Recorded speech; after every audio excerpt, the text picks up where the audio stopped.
Yeah, no, so just chuck my chewing gum in the bin because I'm bad. It's going to get a bit loud.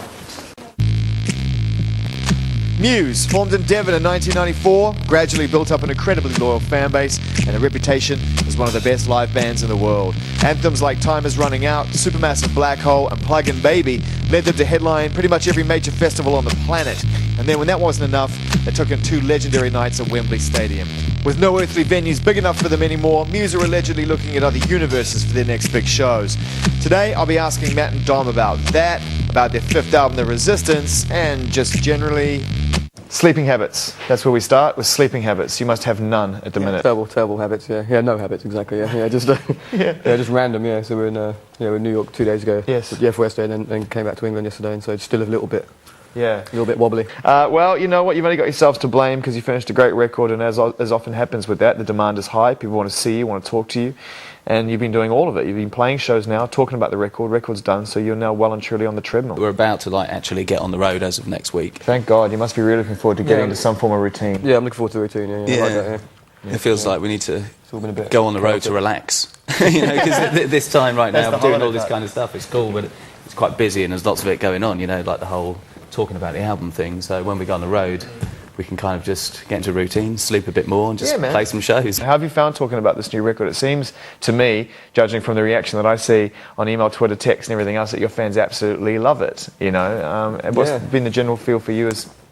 think we're into it. I think it's a very mixed album because it kind of starts off quite sort of light, if you like, or kind of fun, or more like when it ends up in this kind of party around yours there next time. Huh? Wow! Oh my lord! But by the time it gets to the end, it goes off into this weird world, So I think it's a kind of something like that. But they like it. I think a lot of people seem to like it. Yeah. And live, we've only played about 5 tracks live, and they've.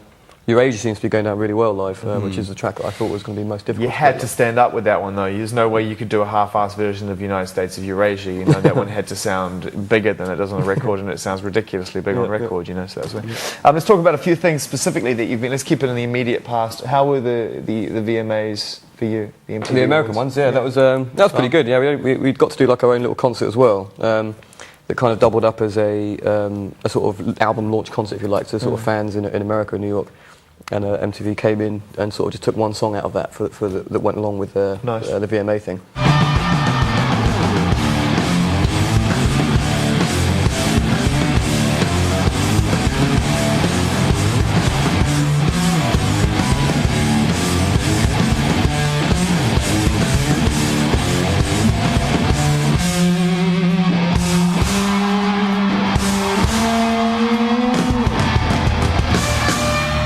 It really felt like, though, with the way it was introduced anyway, I don't know if you watched it afterwards, but it seems like in America a big key to the success out there is the association with the Twilight series, which has been huge, which isn't necessarily a bad thing because it's extremely popular, and obviously the author's a big fan of your music, so it comes from a genuine place. Yeah. I don't think anyone really...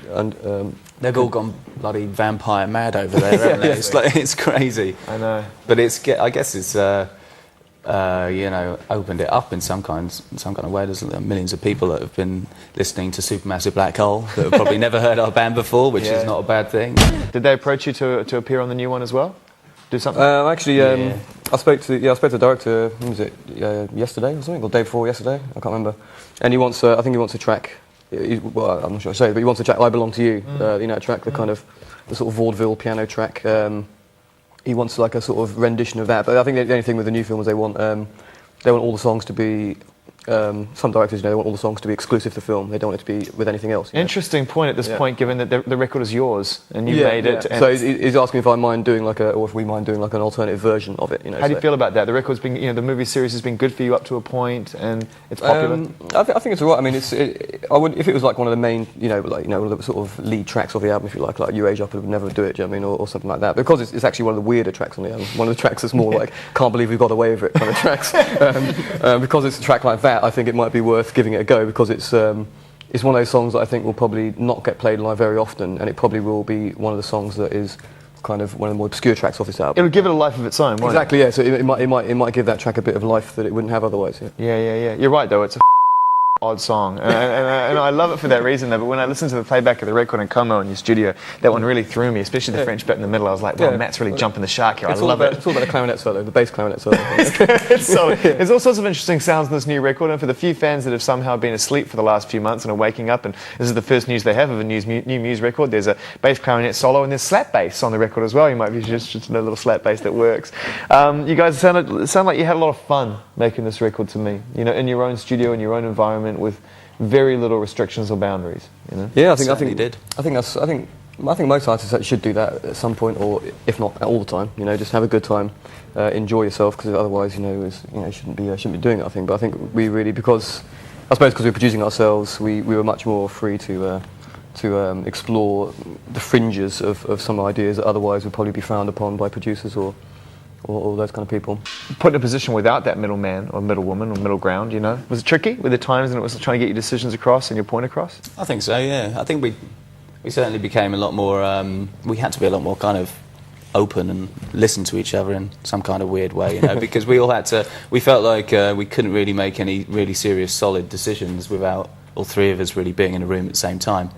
And being a three-piece, you know, the democracy wins, you know, so it's often like a 2 against 1 kind of position to get a decision made. Who's always losing? Someone's always losing. Well, the battle. Yeah.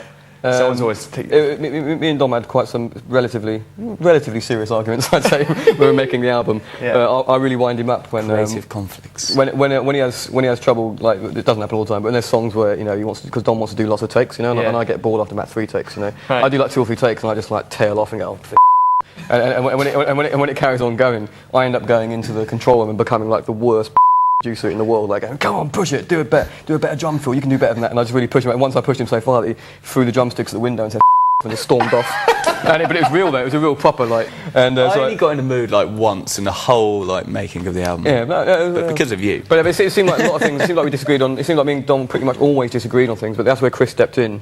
And Chris is bigger than you, to be fair. He's a lot bigger than us. Yeah, he's probably twice the size of us. So when he steps in and says something, everybody just goes. Okay. Yeah.